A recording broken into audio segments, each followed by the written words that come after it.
Hey everyone. So you'll find that periodically product managers and designers will ask for a feature that involves a timer. You'll need to update your UI as time elapses. In this video, we're going to revisit the animation that we put together in our last video and add a timer that keeps track of where we are in our animation. The end product is modeled after a mindfulness and breathing app that I use myself. I think what we end up building looks pretty cool. Okay, let's get into it. Let's start off by adding a text component to the lower left-hand corner of our screen. We'll give it a style prop and add some styles down at the bottom. Position will be absolute.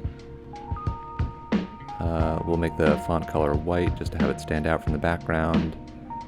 Give it a large font size and position it relative to the bottom and left edges of our screen. Nice.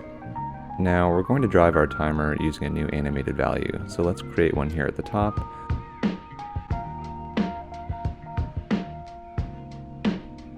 And let's reorganize our existing code a little bit. Let's create separate functions to manage our scale animation and our countdown timer text animation. Let's move what's in handle press over to animate scale. And then in handle press, we'll just call animate.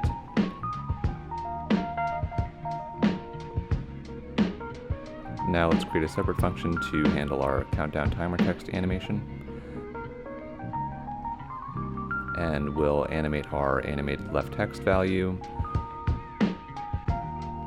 down to 0 over the course of 10 seconds.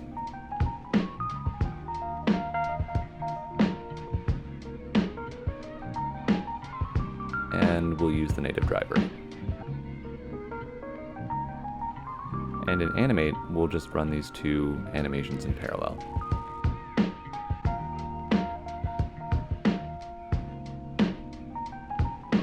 Let's make sure to invoke the functions. Oh, and let's make sure we're returning the animations from both of those functions as well.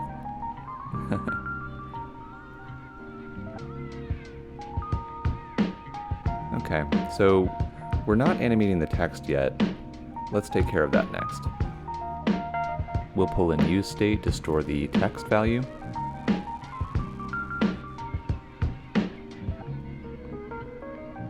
And then we'll display it in the view hierarchy.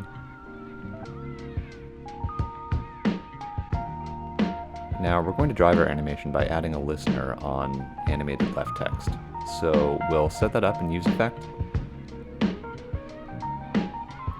So here, every time the value changes, we'll update the text.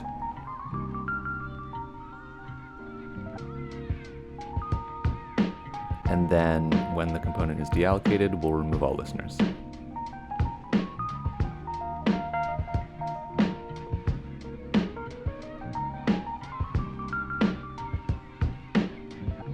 So this is a good first step, but it doesn't look quite the way we want it to.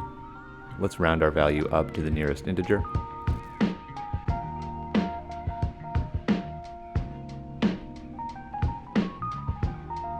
And one last thing, when the animation is over, let's reset our animated value to 10. Okay, let's see how this looks.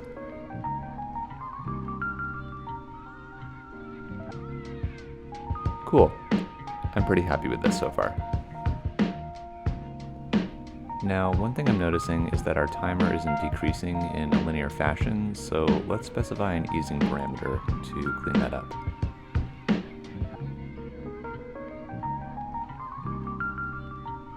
Awesome, that's perfect. So now we can move on to the text that we want to display in the lower right-hand corner. Let's follow the same pattern we used for our left text. We'll pull in useState here, add it to the view hierarchy,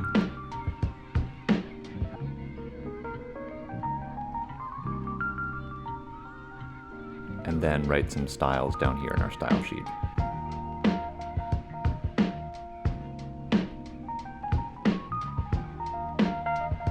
Let's put some placeholder text in, reduce the font size, and adjust the margins a little bit. Okay, that's looking pretty good. Now, let's create a new type to represent the possible states of the screen.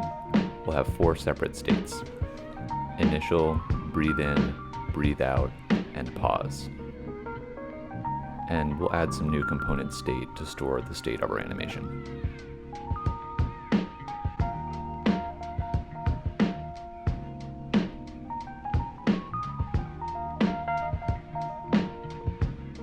Now, in the listener that we wrote earlier, what we're going to do is update the animation state based on the current value of animated left text. If the value is greater than 5, we'll set our animation state to breathe in. If it's less than 5, it'll be breathe out. And if it's equal to 5, it'll be pause.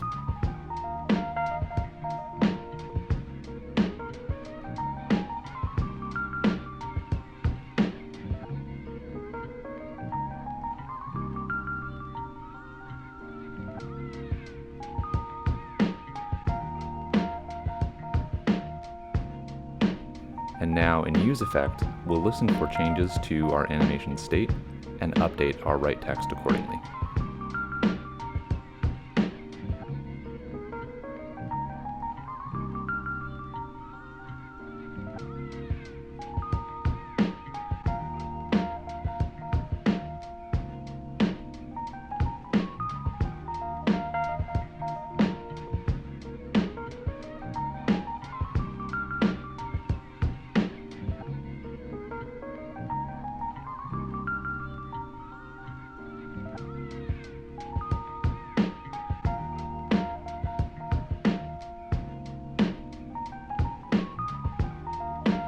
Okay, let's see how this looks.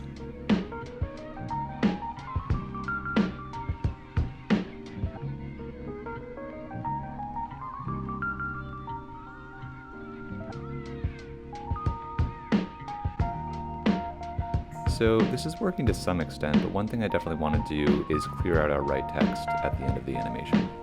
So in our listener, we're going to check if the value is equal to 10, and in that case we'll set animation state to initial.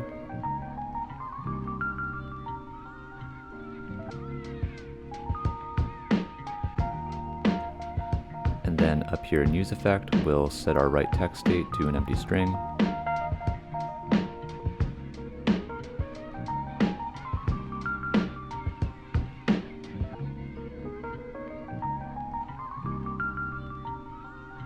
And then when our animation completes, we'll set our animated left text value back to 10.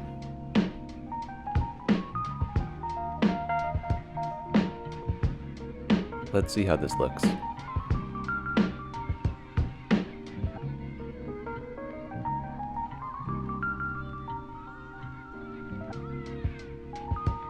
Awesome. At this point, the only thing missing is our pause state. So what we're going to do is split our animate left text animation into a sequence of 3 separate animations, run one after another. We'll just copy our existing animation and paste it twice. So we'll have 2 separate countdown animations separated by a delay of 2 seconds. So the first animation is going to count down to 5, and the second is going to count down from 5 to 0. Let's adjust the durations, so the whole thing will run for a total of 10 seconds. And we'll also adjust our animate scale animation, so that it expands for the first 4 seconds, pauses for 2 seconds, and contracts for the final 4 seconds. Okay, let's check it out.